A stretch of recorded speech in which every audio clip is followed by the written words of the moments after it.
You were talking about perhaps adding somebody there in the second half of the season. Well, they had somebody down in Charlotte, Yoan Moncada. What's the plans for him? Could he be an essential player there in the stretch run? Well, that's a great point because I covered this team as far back as 2005 when they won the World Series, and Bobby Jenks was a huge addition, and they didn't give up anything. They just called him up from Charlotte. And, it's a good point. You have, Ronaldo Lopez, pitcher down there, Zach Birdie, closer, and Yoan Moncada, who I believe is hitting 10 straight now. And we talked to him yesterday, too. He was the White Sox minor league position player of the month, and is just doing everything right down there. I talked to Chris Getz, their farm director, and he said he's improving defensively. He hits from both sides with power. Amazing athlete.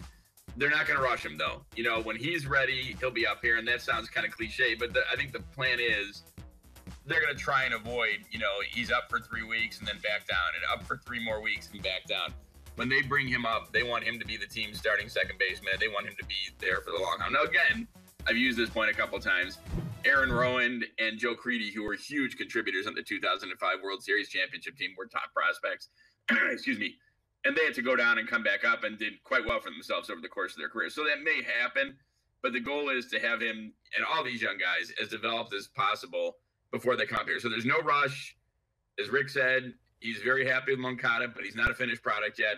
So it'll take some time. But you're right. He could be a guy who could help this team without going outside the organization. Can't believe this.